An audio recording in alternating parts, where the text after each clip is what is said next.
Hey, what's going on, guys? I'm xJawz, and I'm sure you guys have no idea who I am, so I'm going to introduce myself really quick. And I know introductions are awkward and a lot of the time unnecessary, but what the hell? I run my own YouTube channel, and I play Modern Warfare 2. I would say that I am addicted to this game. I play it way too much, and I know that's a big problem, but I thought that I would make it into something good by starting a YouTube channel and helping you guys out become better players. So that's more or less what my channel is about. I'm not a personality, not here to tell you guys that everything's going to be alright. I'm not here to check your closet for monsters. I am here to help you guys get better at the game. And if everything goes according to plan, you guys will see a steady increase in your kill death ratio the more you watch my videos. So that is the premise of my channel, and I guess me as a player. So let me talk about the gameplay now, because that's what I just said that I was going to do. I'm going to be using the UMP 45 silenced, which is by far my favorite gun, and I try not to use it in too many of my videos. I probably use it in, I don't know, 1 in every 20 videos, which might not sound like a lot, but or maybe even more than that, but it is a lot considering there's well over 20 guns in this game. But anyway, I'm using the UMP 45 silenced, and like I said, I use it a lot, and that is because it is, in my opinion, the best submachine gun. And I believe that the whole idea that, because the UMP 45 is the best submachine gun means that it's overpowered or cheap is completely false. I believe that it is the best gun in its class, and I think that, Modern Warfare 2 has a ton of guns to use. It has a ton of variety, and the reason why there's variety is because some guns are going to be better than others, or I guess the reason why some are better than others is because there's variety. So, just keep that in mind. They meaning Infinity Ward, understood that there would be some guns that are better or, more proficient at certain areas than others. So make use of that. I consider, Commando, One-Man Army, grenade launchers overpowered. I don't ever use those, but I don't consider any single gun overpowered. So I would suggest using that. And I know that was a bit of a long spiel about, one gun not being overpowered, but I hate to see people, running around with vectors or, P90s or mini Uzis just because they think that, using a UMP is wrong. I think that's more of a YouTube thing, and I don't know. I just don't like the whole idea, so I thought I'd let you guys know. So my class I'm using today is the UMP Silence, Sleight of Hand, Stopping Power, and Ninja Pro, and I'm also going to be using the SPAS 12 with foregrip as my secondary. So Headquarters is a game type where you're going to be running around a lot, and I might as well say that I'm not a big Headquarters player, and this was the first day that the Resurgence map pack came out, so I was just getting used to playing Strike on Modern Warfare 2, and I was still getting used to playing Headquarters, but I can still give you guys my advice for playing Headquarters anyway. I just thought I'd say that because it is double XP in this game, and I thought you guys might be curious, so hey, what the hell, might as well tell you. So when playing Headquarters, you're going to be moving around quite a bit, but by no means are you going to be running around the entire time, or at least you shouldn't be. What you should be doing is moving from base to base, and if everything goes according to plan and you've got a good team, you're going to be moving from base to base, holding down the Headquarters and capturing it, and then holding it down. So what's really good about using Sleight of Hand is that as people rush you, you're going to be able to reload fast. And what's really good about using a SPAS 12 is, well, obviously I think it's the best shotgun in its class. That's why I'm using it.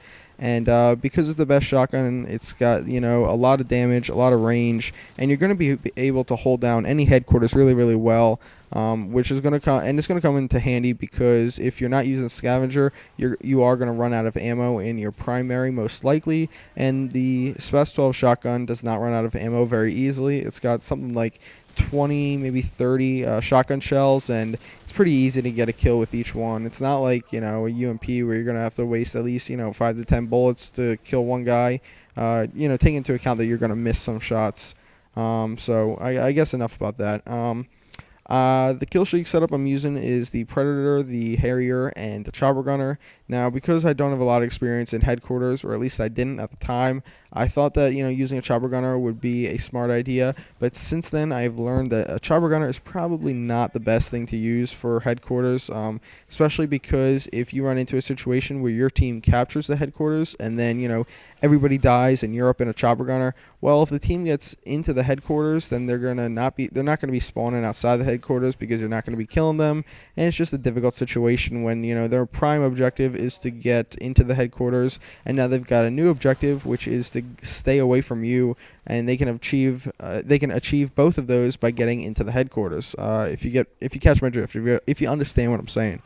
So what I would recommend as an 11 kill streak, or as a third kill streak, furthermore, would be the Pavlo, which is not an 11 kill streak. I know what I said was a little bit off base. Sorry, but the Pavlo, it's going to patrol the area without you having to operate it. Obviously, you guys should all know that it's an unmanned air support, and it lasts for a long time. So it's not going to last, you know, just the 30 or 45 seconds left in the headquarters when you call it in. It's going to last for, I believe, a minute and a half. Don't crucify me if I'm wrong. I believe that is the total time for it. Yeah, I guess that's all you guys got to know about the air support that I'm using.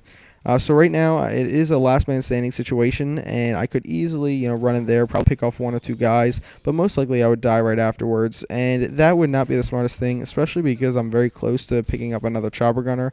So in order to best help my team, especially because my team is doing very well right now, and we are about to shut out the other team, I decided not to rush out there, not to die. And I guess if you really wanted to push it and say it, I guess you could say that I was kill whoring, I guess, a little bit.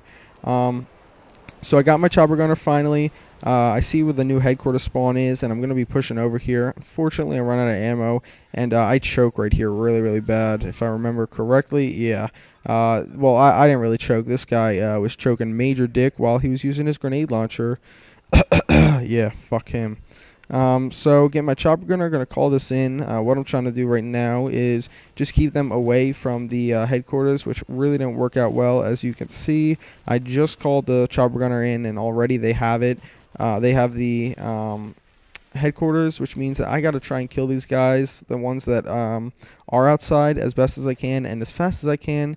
That way my own teammates can go in there, capture the headquarters, which will cause them to spawn outside of the headquarters, and subsequently allow me to get a couple kills.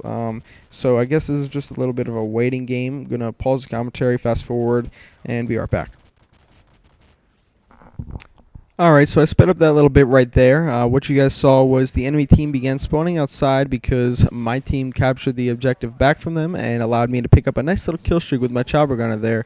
Which brings me to my final point of this video, and that is that if you are playing with some players who are really hardcore into playing the objective and might not be the, they might not have the best kill death ratios, and you might have a really good kill death ratio, well then what you want to do to be the best asset to your team is get as many kills as you can and get those kill streaks, because honestly, if you were to just go for the objectives like they did, well then that would be really redundant, and redundancy is not a good thing in headquarters. So there is a time and place for kill whoring, and this could be one of them, if you're playing on a really good and objective based team. So just keep that in mind. Please leave this video a rating, and if you really liked it, come check out my channel. See you guys later. Bye.